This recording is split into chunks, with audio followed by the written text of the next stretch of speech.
Waduh, kok bisa ya jatuh sampai begini? Apa sih yang sebenarnya terjadi kalau tulang kita patah atau sendi kita geser? Apa itu fraktur dan dislokasi? Dalam kondisi medis, kondisi ini disebut dengan fraktur atau patah tulang, serta dislokasi atau pergeseran sendi. Kedua kondisi ini berbeda, tapi bisa terjadi secara bersamaan ketika kita mengalami trauma seperti terjatuh atau benturan yang keras. Mari kita bahas apa itu fraktur dan dislokasi, lalu bagaimana cara mengenalinya dengan cepat. Fraktur adalah suatu kondisi patah atau retaknya suatu susunan tulang sehingga posisinya menjadi berubah. Fraktur dibagi menjadi dua, yaitu fraktur terbuka, di mana tulang sudah menembus keluar kulit, dan fraktur tertutup, di mana tulang masih ditutupi oleh kulit. Kita dapat mengenali fraktur menggunakan 3 prinsip, yaitu pertama look, kita dapat melihat apakah terdapat pemendekan tungkai, perbedaan panjang tungkai, dan juga rotasi. Dan juga kita bisa melihat apakah terdapat tulang yang sudah menembus keluar kulit. Kedua, terhadap prinsip feel, kita dapat meraba bagian tubuh pasien untuk melihat apakah ada nyeri tekan atau pembengkakan. Terakhir ada prinsip move, kita dapat meminta pasien untuk menggerakkan bagian tubuhnya untuk melihat apakah ada ketidakmampuan untuk bergerak. Sedangkan dislokasi adalah kondisi bergesernya suatu tulang dari posisi persendian yang seharusnya atau bahkan sampai keluar dari posisi yang seharusnya.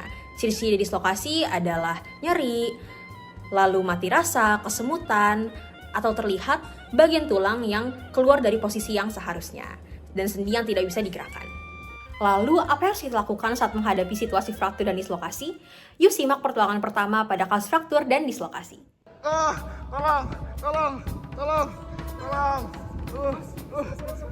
Gimana? Sebelum menolong, jangan lupa lakukan 3A, yaitu amankan diri, amankan korban, dan amankan lingkungan.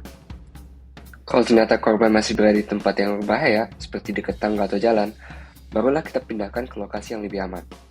Saat menangani korban fraktur atau dislokasi, jangan lupa juga untuk memanggil bantuan melalui SPGDT yang dapat dihubungi dengan nomor 119.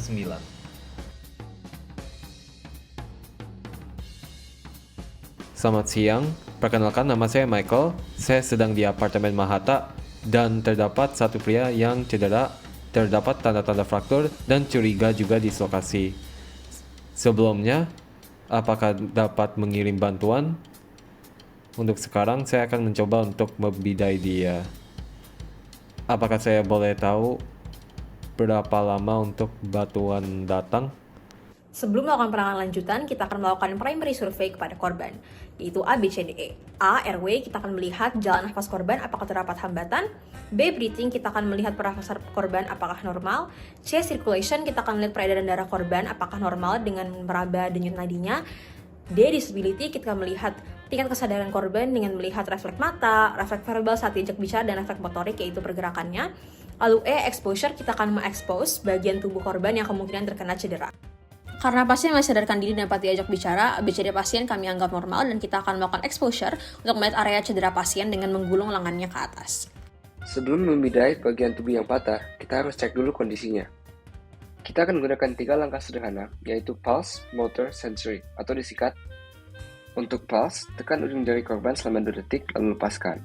Kalau warnanya kembali dalam 2 detik, itu tandanya aliran darah masih lancar. Untuk motor, minta korban untuk menggerakkan jari-jarinya. Untuk sensory, sentuh perlahan dan tanya apakah dia bisa merasakannya. Kalau semuanya masih normal, kita bisa lanjut ke pemindaian.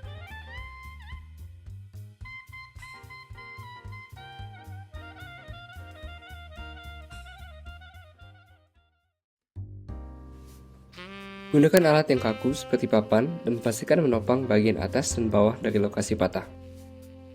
Setelah itu, pasang minimal 2 sisi bidai di lengan, satu di bagian dalam dan satu di bagian luar.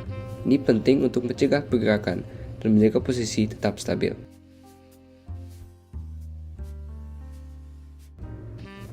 Lalu, balut perlahan dengan kain atau perban.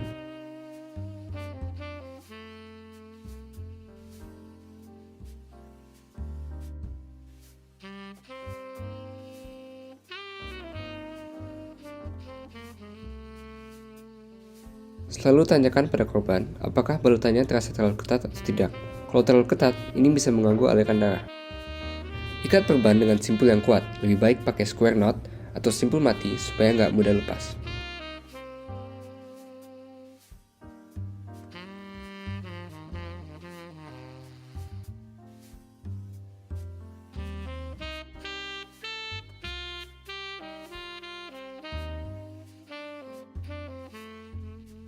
Pastikan semua simpul rapi di satu sisi saja biar tidak mengganggu korban dan lebih mudah dilepas nanti.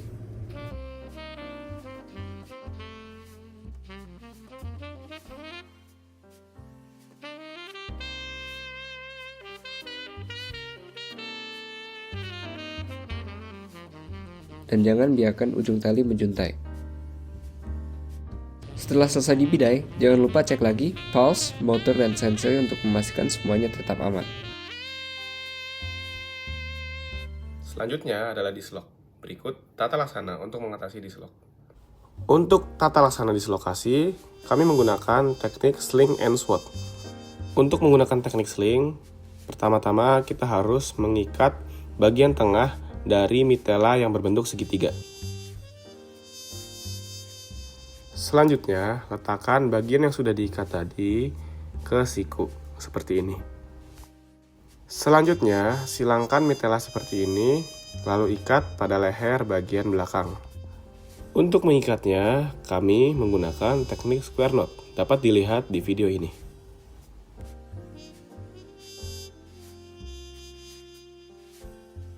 Setelah mengikat mitela dengan teknik square knot, jangan lupa untuk merapikannya agar enak dilihat. Selanjutnya, sambungkan mitela agar panjang untuk melakukan teknik swat.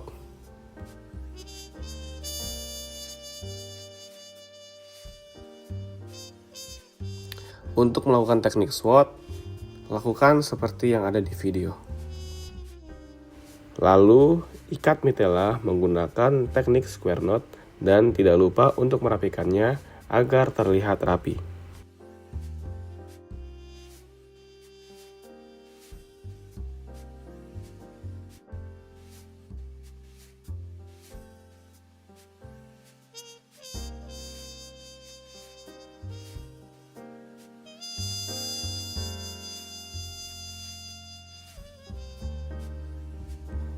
Setelah itu, tidak lupa juga untuk melakukan pengecekan PMS.